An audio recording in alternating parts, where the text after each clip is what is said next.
Berikut ini akan kami sampaikan juga informasi terkait dengan emiten update pilihan redaksi IDX Channel. Yang pertama, kita akan cermati dari saham Unilever Indonesia dengan kode sahamnya UNVR yang masih tertekan sejak awal tahun turun hingga 33%. Selanjutnya ada impor emas batangan oleh Aneka Tambang atau Antam disorot, namun Antam membantah melakukan pelanggaran karena hal tersebut sudah sesuai dengan ketentuan yang berlaku. Selanjutnya ada laba bersih dari Bumi Serpong Damai atau BSDE yang naik hingga 126,58% di kuartal pertama tahun ini. Baik, kita akan meng-highlight dari saham PT Unilever Indonesia Tbk atau UNVR yang masih tertekan sejak awal tahun 2021. Mengutip data RTI, pemirsa, saham emiten dengan 44 brand ini sudah anjlok hingga 33,33% year to date ke level 4.900 per saham pada Jumat pekan lalu. Ya, PT Unilever Indonesia Tbk mencatatkan kinerja yang menurun pada 3 bulan pertama di tahun 2021, di mana dalam periode tersebut Unilever Indonesia mencatatkan penurunan laba bersih 8,83% menjadi 1,68 triliun rupiah dari sebelumnya 1,86 triliun rupiah di periode yang sama tahun sebelumnya. Ya, dikutip dari keterbukaan informasi Bursa Efek Indonesia, pada bulan Mei lalu, kita lihat penurunan laba bersih di kuartal 1 2021 disebabkan karena penjualan bersih perseroan yang juga melemah 7,6% menjadi 10,28 triliun rupiah dibandingkan dengan periode yang sama tahun sebelumnya yang tercatat 11,15 triliun rupiah.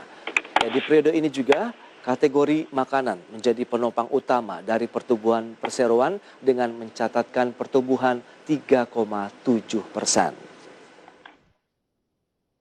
Ya, secara rinci, pemirsa, penjualan bersih dari Unilever Indonesia ini terdiri dari penjualan dalam negeri dan ekspor, di mana penjualan dalam negeri tercatat 9,82 triliun atau lebih rendah dari periode tahun sebelumnya yang tercatat 10,63 triliun rupiah. Sementara untuk kinerja ekspor Unilever tercatat 458,05 miliar rupiah atau lebih rendah juga dari periode sebelumnya yang tercatat 521,69 miliar rupiah. Baik, demikian update. Kita akan cermati dari sisi kinerja sahamnya. Unilever pada Jumat pekan lalu masih mengalami penguatan sekitar 3,45% di level 4.900, kemudian dengan volume transaksi perdagangan 57,5 juta saham, sementara kinerja year to date-nya seperti yang sudah disampaikan masih minus 33%. Net foreign buy year to date di pasar reguler tercatat 337 miliar rupiah dengan PE ratio 27,5 kali dan market cap-nya mencapai 187 triliun rupiah. Baik, kita akan lanjutkan kembali perbincangan bersama dengan Angga Raksa Rizmunandar, Head of Research dari NH Korindo Sekuritas. Ya, Mas Angga, kita lanjutkan kembali nih pembincangan terkait dengan Unilever. Di tengah pelemahan yang terjadi hari ini, kita sampaikan dulu untuk opening market, indeks harga saham gabungan pemirsa melemah hampir 2%, tepatnya di 1,99%, 5.888,305. Ya, Mas Angga, di tengah pelemahan indeks harga saham gabungan, kita akan mereview kinerja dari Unilever. Begitu, pelemahannya hari ini juga cukup dalam. Bagaimana analisis Anda? Oke, memang saham Unilever ini seperti sudah disebutkan tadi ya, memang salah satu saham yang mengalami penurunan luar biasa ya, lebih dari 33% secara year to date ya. Kita memang melihat ini ada kalau dari kinerja sahamnya memang ada sedikit pergeseran ya, bahwa memang Unilever ini kan sebagai salah satu saham defensif ini memang pendapatannya itu kan akan cenderung stagnan ya. Kita tahu juga daya beli masyarakat ini masih terus saja lemah gitu ya di tengah pandemi ini. Lalu juga memang di sisi lain juga kita melihat ada terjadi pergeseran gitu. Memang selera investasi investor itu mulai bergeser ke lebih arah yang growth ya, atau yang bertumbuh gitu ini ya. Sedangkan memang saham-saham defensif dari Unilever ini baik pendapatan atau labanya itu akan cenderung mengalami stagnansi gitu ya ininya. Lalu di sisi lain juga mungkin ini salah satu saham yang akan terdampak dari perubahan pembobotan IHSG ya. yang akan berubah dari metode market cap ke free float adjusted gitu ya. Ini salah satu saham yang kita perkirakan akan mengalami penurunan bobot cukup besar, kurang lebih sekitar 1,5% kalau kita berdasarkan perhitungan kami ya ininya ya. Jadi dari segi itu adalah bobotnya terhadap indeks akan menurun dan sangat rentan terkena untuk rebalancing gitu ya. Jadi memang ini beberapa hal yang ini ya sangat berimbas kurang baik gitu bagi saham Unilever.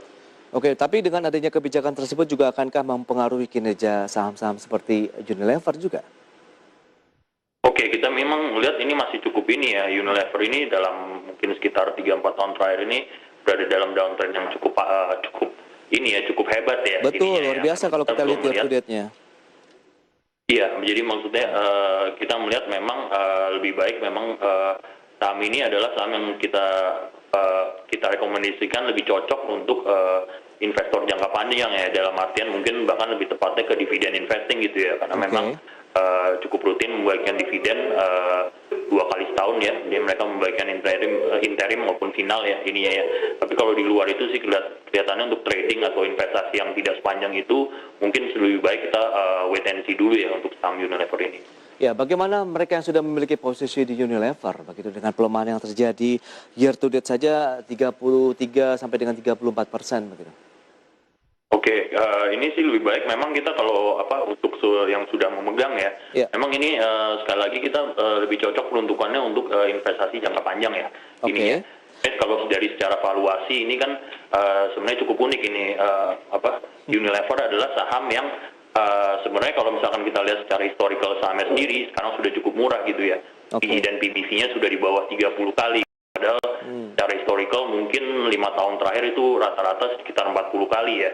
Jadi sebenarnya memang historical sudah murah, tapi bagaimanapun juga kita kalau kita lihat secara relatif ya saham-saham di atas dengan PE hampir 20 kali ya, lebih dari 20 kali itu kan sebenarnya tidak bisa dikatakan murah ya. Betul. Iya ya. Jadi memang kalau misalkan untuk investor yang terutama pegang, saya rasa memang mindsetnya adalah mindset untuk jangka panjang atau untuk mengumpulkan akumulasi dividen atau nabung saham kurang lebih gitu. Itu dia. Kalau kita bicara mengenai nabung saham ya, memang ini kita berarti cicil beli. Apakah sekarang momentum yang tepat menurut Anda di tengah pelemahan indeks harga saham gabungan, kemudian saham-saham yang berada di dalamnya termasuk Unilever yang hari ini turun hingga 1,02% dan ini sudah mulai terbatas, tadi sempat menyentuh 2%-an penurunan dari Unilever sekarang di 4850. Mas Angga, apakah jadi peluang atau tidak ini?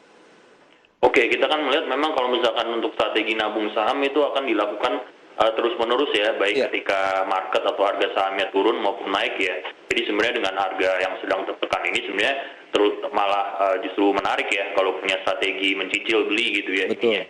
Sama memang kita juga melihat memang ada korelasi gitu, saham-saham yang memberikan dividen rutin itu kadang-kadang pergerakannya juga cukup ini ya, cukup sulit naik gitu loh. Tapi di sisi lain kan memang kita tidak hanya mendapatkan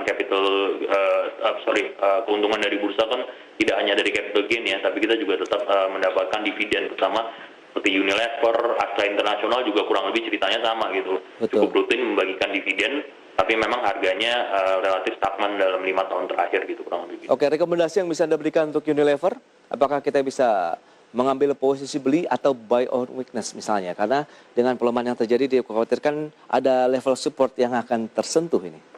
Oke, mungkin kalau untuk saat ini juga mungkin tidak perlu terburu-buru ya. Kita bisa mencari waktu yang lebih baik untuk membeli, tapi memang lain ceritanya seperti saya bilang tadi, kalau misalkan memang kita melakukan nabung saham yaitu cicil beli, tidak usah diperhatikan, beli aja gitu loh ininya. Tapi untuk di luar itu sih kita rasa sebenarnya wait and see dulu untuk saham Unilever, mencari posisi yang lebih baik melakukan akumulasi gitu.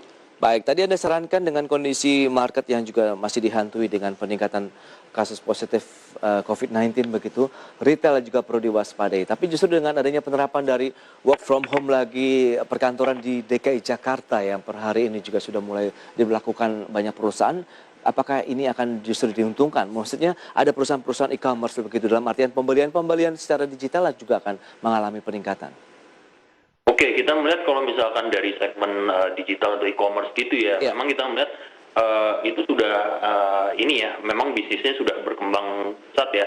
Saya rasa itu tidak hanya berpengaruh seasonal kayak gini aja, karena memang karena memang lagi pengetatan lalu ini yang naik ya, kita ngelihat secara lingkup yang lebih luas ya, bisnis-bisnis ini adalah bisnis-bisnis yang berkembang dan akan terus berkembang gitu ininya, karena memang bukan hanya karena pengetatan saja, tapi memang kita melihat memang ada perubahan ini ya, perubahan pola atau gaya belanja gitu loh, dari memang offline ke online gitu. Itu dia.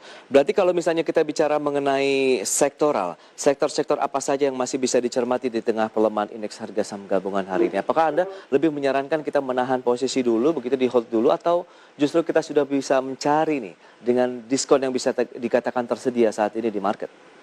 Oke, sebenarnya kalau dari sektoral ya, yang cukup kita sukai ya dalam kondisi apapun, bahkan dalam market yang sedang turun ini sebenarnya adalah sektor telco ya, baik itu emiten operator seluler maupun emiten menara ya atau tower ya. Sebenarnya salah satu sektor yang kita masih cukup bullish ya di situasi apapun kita lihat. Memang di satu sisi penggunaan data itu kan akan terus meningkat ya, lepas dari adanya pelakuan pengetatan kebijakan apa enggak gitu ya. Jadi sebenarnya itu saham yang kita lihat memang masih cukup bisa dibilang defensif, tapi menawarkan juga masih pertumbuhan yang cukup menarik kurang lebih. Baik, apakah itu juga bisa menjadi rekomendasi saham pilihan yang Anda sarankan untuk perdagangan hari ini? Tahan dulu, kita akan